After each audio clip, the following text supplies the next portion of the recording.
Dad, Poor Dad. Introduction. Having two dads offered me the choice of contrasting points of view, one of a rich man and one of a poor man. I had two fathers, a rich one and a poor one. One was highly educated and intelligent. He had a PhD and completed 4 years of undergraduate work in less than 2 years. He then went on to Stanford University, the University of Chicago, and Northwestern University to do his advanced studies, all on full financial scholarships. The other father never finished the 8th grade. Both men were successful in their careers, working hard all their lives. Both earned substantial incomes, yet one always struggled financially. The other would become one of the richest men in Hawaii. One died, leaving tens of millions of dollars to his family, charities, and his church. The other left bills to be paid. Both men were strong, charismatic, and influential. Both men offered me advice, but they did not advise the same things. Both men believed strongly in education, but did not recommend the same course of study. If I had only one dad, I would have to accept or reject his advice. Having two dads offered me the choice of contrasting point of view, one of a rich man and one of a poor man. Instead of simply accepting or rejecting one of the other, I found myself thinking more, comparing, and then choosing for myself. The problem was that the rich man was not rich yet, and the poor man were not yet poor. Both were just starting out on their careers, and both were struggling with money and families. But they had very different point of views about money. For example, one dad would say the love of money is the root of all evils. The other said the lack of money is the root of all evil. As a young boy, having two strong fathers both influencing me was difficult. I wanted to be a good son and listen, but the two fathers did not say the same things. The contrast in their point of view, particularly about money, was so extreme that I grew curious and intrigued. I began to start thinking for long periods of time about what each was saying. Much of my private time was spent reflecting, asking myself questions such as why does he say that? And then asking the same question of the other dad's statement. It would have been much easier to simply say, yeah, he is right, I agree with that, or to simply reject the point of view by saying, the old man doesn't know what he is talking about. Instead, having two dads whom I loved forced me to think and ultimately choose a way of thinking for myself. As a process, choosing for myself turned out to be much more valuable in the long run than simply accepting or rejecting a single point of view. One of the reasons the rich get richer, the poor get poorer, and the middle class struggles in debt is that the subject of money is taught at home, not in school. Most of us learn about money from our parents. So, what can poor parents tell their child about money? They simply say, stay in school and study hard.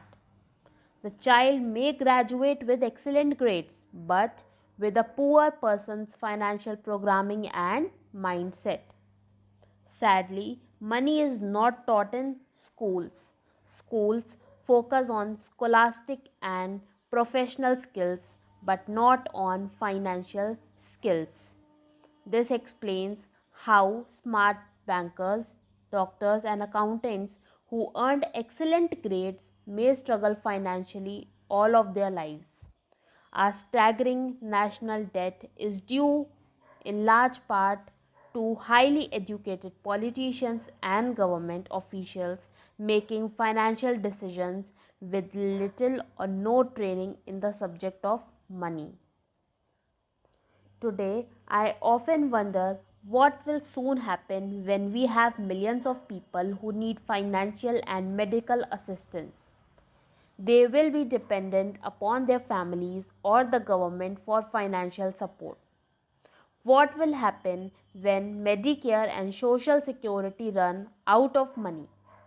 How will a nation survive if teaching children about money continues to be left to parents, most of whom will be or already are poor?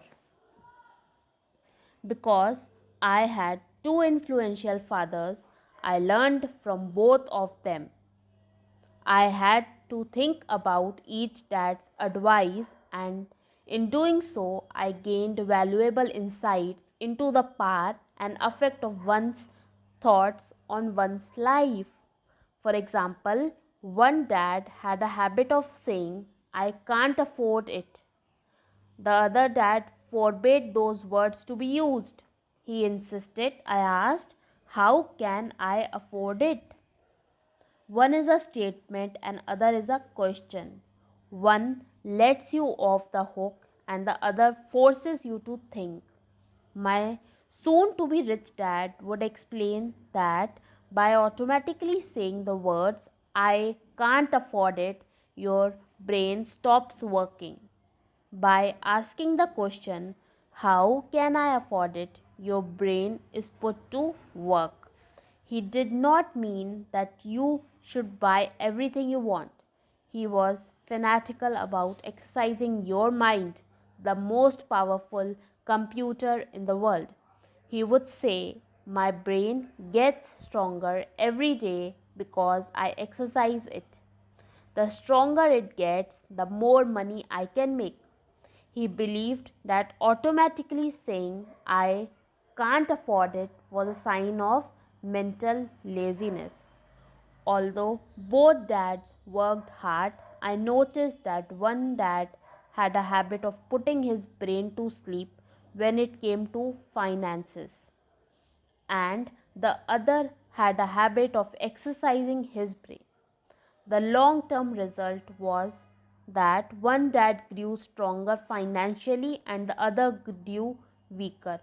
It is not much different from a person who goes to the gym to exercise on a regular basis versus someone who sits on the couch watching television. Proper physical exercise increases your chances for health, and proper mental exercises increases your chances for wealth. My two dads had opposing attitudes, and that affected the way they thought. One dad thought that the rich should pay more in taxes to take care of those less fortunate. The other said taxes punish those who produce and reward those who don't produce.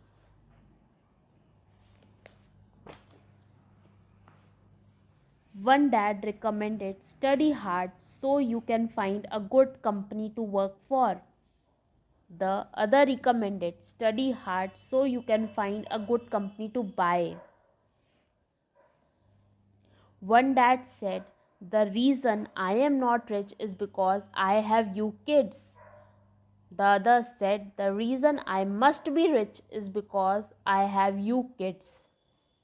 One encouraged talking about money and business at the dinner table, while the other forbade the subject of money to be discussed over a meal. One said, when it comes to money, play it safe, don't take risk. The other said, learn to manage risk. One believed, our home is our largest investment and our greatest asset. The other believed, my house is a liability, and if your house is your largest investment, you are in trouble. Both dad paid their bills on time, yet one paid his bills first while the other paid his bills last. One dad believed in a company or the government taking care of you and your needs. He was always concerned about pay raises, retirement plans, medical benefits, sick leave, vacation days, and other perks. He was impressed with two of his uncles who joined the military and earned a retirement and entitlement package for life after 20 years of active service. He loved the idea of medical benefits and PX privileges the military provided its retirees. He also loved the tenure system available through the university. The idea of job protection for life and job benefits seemed more important at times than the job. He would often say, I have worked hard for the government and I am entitled to these benefits. The other believed in total financial self reliance. He spoke out against the entitlement mentality and how it created weak and financially needy people. He was emphatic about being financially competent. One dad struggled to save a few dollars. The other created investments. One dad taught me how to write an impressive resume so I could find a good job. The other taught me how to write a strong business and financial plan so I could create jobs. Being a product of two strong dads allowed me the luxury of observing the effects different thoughts have on one's life. I noticed that people really do shape their lives through their thoughts. For example, my poor dad always said, I will never be rich, and the prophecy became reality. My rich dad, on the other hand, always referred to him as rich. He would say things like, I am rich man and rich people don't do this.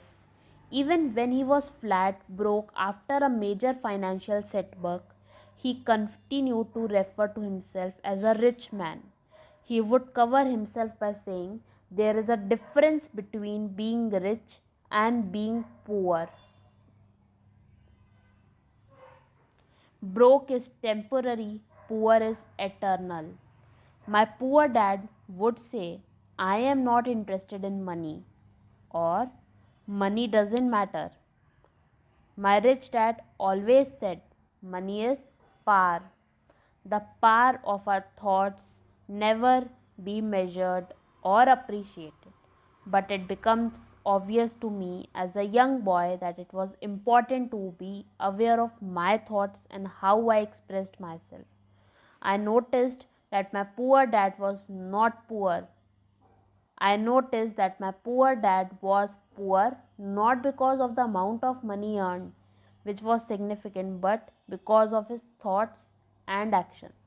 As a young boy having two fathers, I became acutely aware of being careful about which thoughts I choose to adopt as my own. Should I listen to my rich dad or to my poor dad? Although both men had tremendous respect for education and learning, they disagreed about what they thought was important to learn. One wanted me to study hard, earn a degree, and get a good job to earn money. He wanted me to study to become a professional, an attorney, or an accountant, and to go to business school for my MBA. The other encouraged me to study to be rich, to understand how money works, and to learn how to have it for work for me. I don't work for money were words he would repeat over and over. Money works for me. At the age of 9, I decided to listen to and learn from my rich dad about money. In doing so, I chose not to listen to my poor dad, even though he was the one with all the college degrees.